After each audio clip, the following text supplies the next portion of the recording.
예, 오늘 최후 승리 마지막 나팔이라는 제목으로 함께 말씀 나누겠습니다. 우리 한번 인사하겠습니다. 오늘도 성경은 굿뉴스입니다. 예, 예수님 부활하셨습니다. 예수님 살아계십니다. 할렐루야. 아멘. 마지막인데요. 오늘 이 마지막 설교, 15장 마지막 설교도 마지막이라는 표현이 나옵니다. 51절 잠깐 볼까요? 보라 내가 너희에게 비밀을 말하노니 우리가 다 잠잘 것이 아니오 마지막 나팔의 순식간에 호련히 다 변화되리니 라고 되어 있습니다. 마지막 나팔. 이 부분을 우리가 이제 정확하게 알아야 합니다. 왜냐? 하나님의 비밀은 숨겨진 건 아니에요. 성경을 통해 다 드러나 있고 성경을 통해서 알 수가 있어요. 그래서 성도들이 예수님을 덮어놓고 믿으면 안 됩니다. 성경을 펴놓고 믿어야 합니다. 예, 목사님들이 그냥 덮어놓고 믿어 이렇게 하는데 아닙니다. 성경 다 펴가지고 하나하나 꼼꼼히 찾아가면서 정확하게 믿어야 합니다. 그래야지 우리가 소망에 관한 이유를 묻는 자들에게 확실하게 대답할 수가 있습니다. 그래서 우리가 성경 공부를 해야 되는 것이고 날마다 하나님 말씀을 들어야 되는 것이죠. 자, 이 비밀, 마지막 나팔, 이것은 같은 의미인데요. 이 나팔이 어떠한 건지를 좀 먼저 알아야 합니다. 구약에서는 나팔이 크게 네 가지로 쓰였습니다.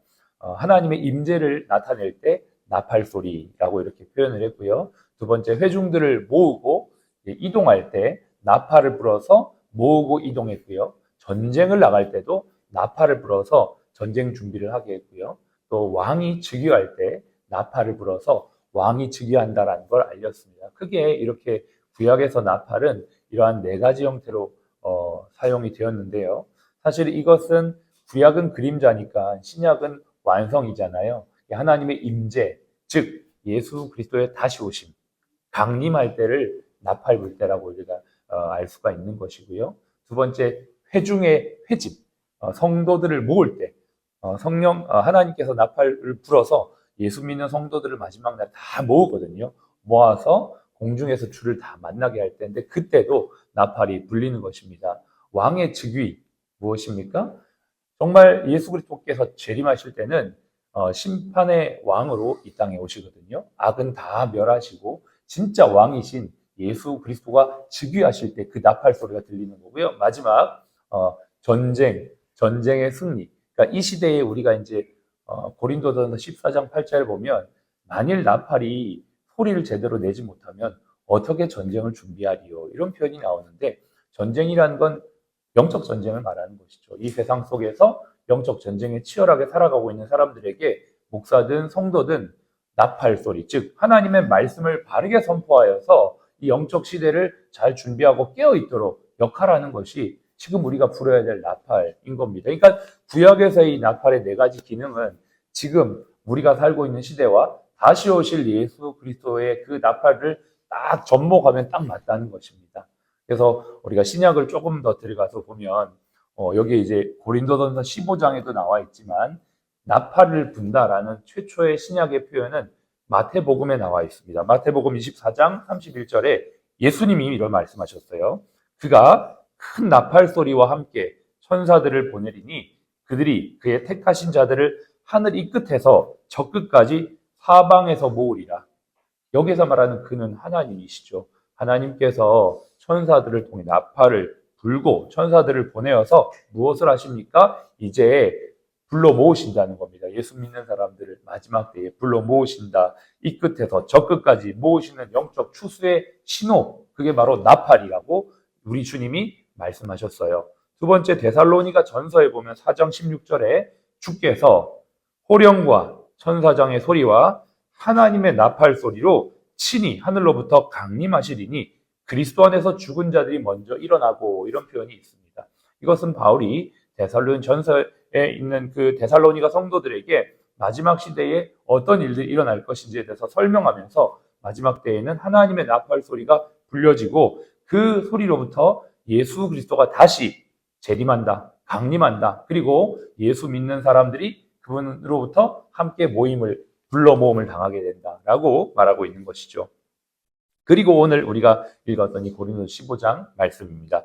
51절. 자, 한 번 더 51절을 보시면서 51절부터 53절까지 읽겠습니다. 보라 내가 너희에게 비밀을 말하노니 우리가 다 잠잘 것이 아니오 마지막 나팔에 순식간에 홀연히 다 변화되리니 나팔 소리가 나매 죽은 자들이 썩지 아니할 것으로 다시 살아나고 우리도 변화되리라. 이 썩을 것이 반드시 썩지 아니할 것을 입겠고 이 죽을 것이 죽지 아니함을 입으리로다. 아멘. 나팔 소리가 불려질 때에 부활의 몸으로 우리가 다시 일어나고 깨어나서 예수 그리스도의 재림과 함께 우리가 주님을 만나게 된다라고 분명히 말하고 있습니다. 그런데요, 여기 마지막 나팔이라는 것을 우리가 요한계시록과 연결해 볼 수가 있습니다. 계시록은 어려운 말씀이 절대 아니에요. 계시록은 한번 이제 제가 쭉 풀어서 말씀을 나눌 기회가 있을 텐데, 지금 있는 일과 앞으로 오게 될 일에 대해서 요한이 환상 가운데 본 것을 전하는 것입니다. 그래서 무엇이냐? 깨어있게 하고 영적 싸움을 대비하게 하고 진정한 소망이신 예수 그리스도의 재림 가운데 우리의 삶을 지금 깨끗하고 거룩하게 살기 위해 주시는 말씀이 계시록입니다. 근데 그 중에 보면 앞으로 되어질 일 중에 일곱 인, 일곱 나팔, 일곱 대접이 이렇게 등장하게 되는데요. 이것은 순차적인 하나님의 계시에 대한 내용입니다. 특별히 일곱 나팔이 불려질 텐데 마지막 나팔이 일곱 번째 나팔이고요. 계시록에 보면 10장 7절에 일곱째 천사가 소리 내는 날 그의 나팔을 불려할 때에 하나님이 그의 종 선지자들에게 전하신 복음과 같이 하나님의 그 비밀이 이루어지리라 이렇게 말합니다. 거기에 보면 하나님의 비밀이라고 되어 있고 오늘도 51절에 하나님의 비밀을 말한다라고 말하죠. 51절에서 말하는 하나님의 비밀은 하나님의 나팔 소리, 마지막 나팔이 불려질 때에 우리 성도들의 부활을 말하는 것이고 계시록 10장에서 말하는 그 비밀은 하나님의 나팔이 불려질 때에 모든 악의 세력은 다 멸하게 되고 최종적으로 왕으로 임하실 하나님의 왕권이 선포되는 것을 말하는 거죠. 그러나 이것은 동시적으로 이루어지는 것입니다. 하나님의 마지막 나팔 소리가 일곱 번째 천사가 나팔이 하나, 둘, 셋, 일곱 번째 딱 불려지면 잠자고 있던 성도들은 다 깨어나서 주님의 재림을 보게 될 것이고 주님이 그 동시에 재림함과 동시에 악의 모든 세력은 멸하여지고 하나님의 통치가 나타나는 비밀을 같은 맥락으로 이해할 수 있는 것이죠. 다시 말해 마지막 나팔의 순간에 우리는 부활하게 될 것이고 주님의 통치가 이 땅에 임하시어서 모든 악은 다 멸하여지고 하나님이 다스리는 새 나라, 새 창조가 이루어진다라는 것을 말하는 것입니다. 이것을 너희가 알지 않기를 원하지 않는다. 다시 말해 알기를 원한다. 이 비밀을 너희가 다 알고 준비하기를 원한다. 뭘 준비합니까? 나팔 소리가 불려질 그때에 내 이름을 주님이 부르시고 나를 깨울 텐데 그때에 깨어서 준비하고 있기를 원한다는 것입니다. 우리가 15장을 함께 나누면서 지난주에 이런 말씀을 나눴어요. 34절 깨어 의를 행하고 라고 되어 있습니다. 깨어 의를 행하고. 여러분 우리가 예수 그리스도의 재림이 늦어지니까 베드로 전후서 같은 경우도 어떤 사람들은 주의 재림이 더디다고 해서 주님 오지 않는다라고 생각하는 사람들이 그때 당시에 있었다라고 합니다. 지금도 어쩌면 예수님 오시고 2000년 지났는데 지금 정말 주님 언제 오는가, 정말 주님 오시는 거 맞나 뭐 이렇게 생각하면서 잠들어 있는 성도들이 있습니다. 두려움 가운데, 염려 가운데, 세상의 근심 가운데 있는 사람들이 있다고 예수님도 말씀하시면서 노아의 때와 같이 먹고 마시고 즐기고 시집가고 장가가는 일에만 마음을 쏟고 하나님의 일에는 전혀 관심을 갖지 않는 사람들을 잠든 사람들이다 라고 말하면서 그러지 말고 깨어 있어라. 깨어 의를 행하고 나팔 소리가 불 때 정말 10처녀 중에 5처녀는 기름뚱불 준비해서 새벽에 밤중에 다 잘 때에 주님 오실 때를 준비하고 있었던 그러한 처녀같이 기름뚱불 준비하고 있으라 라고 말씀하시는 것이 오늘 우리에게 주시는 말씀인 줄로 믿습니다. 저희와 여러분들이 이 소망을 기다리고 있는 것이죠. 그렇기 때문에 오늘도 거룩하게 살아가는 것이고 오늘도 이 아침을 깨어 기도하는 것이며 하나님 앞에 나아가는 것입니다. 두 번째, 우리가 스스로 깨어있는 것뿐만 아니라 우리는 깨우는 사람이 되어야 합니다. 깨우는 사람이 되어야 합니다. 옆에 있는 우리 가족과 우리 자녀들과 우리 이웃들과 우리 성도들과 우리 예수 믿지 않는 사람들을 깨우는 사람이 되어야 되는 것입니다. 병원장님이 4월 중으로 C채널에서 그동안의 선교의 어떤 역사들을 함께 나눈 특집 방송을 준비하고 계십니다. 정말 귀한 일을 오랫동안 했는데요. 이러한 방송의 역할이 무엇입니까? 우리가 정말 마지막 때 깨어서 복음 전해야 된다라는 것을 나누는 통로가 되는 것 아니겠습니까? 위에서 기도해 주십시오. 원장님의 입술이 깨어서 복음을 선포하는 입술이 될 수 있도록 우리 모두가 그러한 입술이 되어야 될 줄로 믿습니다. 목사님들을 위해 기도해 주십시오. 목사님들이 정확하고 분명한 복음을 선포하여서 이 시대에 잠든 영혼과 교회를 깨우는, 시대를 깨우는 역할을 해야 합니다. 엉뚱한 소리 해서는 안 됩니다. 세상 얘기해서는 안 됩니다. 세상 권력자 앞에서 머리를 조아리거나 하나님의 말씀보다 세상 사람들을 더 두려워해서는 안 됩니다.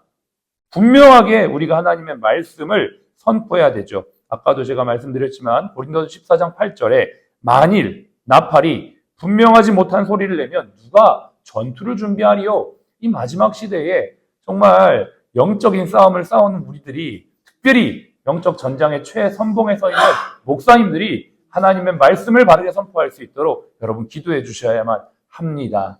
그래야지 우리가 영적 전쟁을 준비하고 다시 오실 예수 그리스도의 재림을 준비할 수 있기 때문입니다. 정말 우리는 이러한 역할로 부름받고 있는 것이죠. 마지막으로 우리가 깨어있는 삶을 실천하기 위해서 어떻게 할 수 있을까? 아침에 예배를 좀 빨리 오면 어떨까 생각합니다.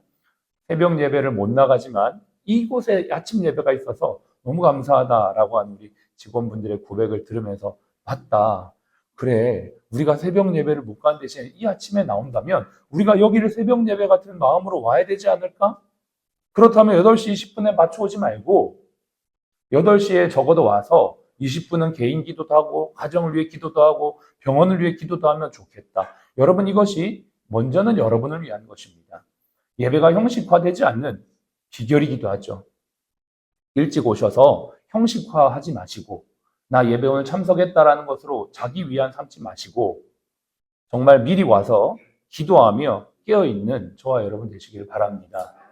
그래서 하나님 앞에 정말 우리가 이 마지막 나팔 소리가 불려질 때에 우리 모두 나팔 불 때 나의 이름, 나팔 불 때 너의 이름, 나팔 불 때 우리 이름, 그 찬양으로 하나님 앞에 주님 다시 오심을 준비했으면 좋겠습니다. 할렐루야!